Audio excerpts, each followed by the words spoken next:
कार्यरत आहे।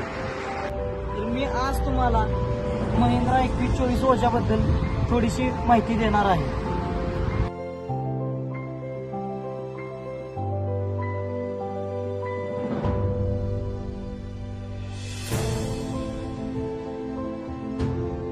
तर चला आपण या ट्रॅक्टरबद्दल अधिक माहिती पाहूया। तर शेतकरी मित्रांनो, या ट्रॅक्टरमध्ये तुम्हाला आरामदायी सीट आहे, तसेच तुम्हाला कंपनीने टेलिस्कोपिक स्टेअरिंग दिलेलं आहे। हे स्टेअरिंग तुम्ही ऑपरेट करू शकता, वर खाली घेऊ शकता। या ट्रॅक्टरमध्ये तुम्हाला डिजिटल मीटर दिलेला आहे। यामध्ये तुम्हाला टेम्परेचर चढलेले डिझेल पातळीचा वापर कशा प्रकारे होतो हे तुम्हाला सर्व समजणार आहे। त्यानंतर या ट्रॅक्टरमध्ये तुम्हाला हाय लो आणि रिव्हर्स गिअरबॉक्स आहे। या ट्रॅक्टरमध्ये तुम्ही हायला 4 गिअर टाकू शकता, लोला 4 गिअर टाकू शकता आणि रिव्हर्सला देखील 4 गिअर टाकू शकता।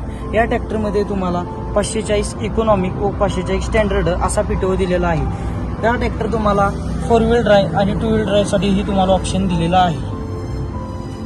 तर महिंद्रा 2124 ओजाने या ट्रॅक्टरला तुम्हाला प्रोजेक्टर लॅम्प दिलेले आहे। तर शेतकरी मित्रांनो, तुम्हाला या ट्रॅक्टरला सिंगल पीस बोनेट दिलेला आहे। या ट्रॅक्टरमध्ये तुम्हाला रेडिएटर दिला आहे आणि रेडिएटरला कचरा जाऊ नये म्हणून यासाठी तुम्हाला सेफ्टी म्हणून एक जाळी दिलेली आहे। यामुळे तुमच्या रेडिएटरला काही धोका होऊ शकत नाही।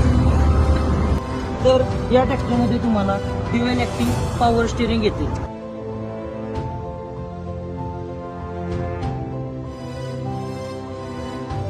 आता दाखवले माप हे परफेक्ट 3 फूट आहे।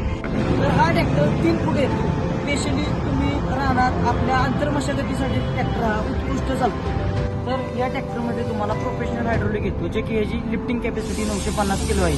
तुम्ही या ट्रॅक्टरमध्ये तुम्ही सगळ्यात जास्त हेवी पेरणी यंत्र लावू शकता, रोटर लावू शकता।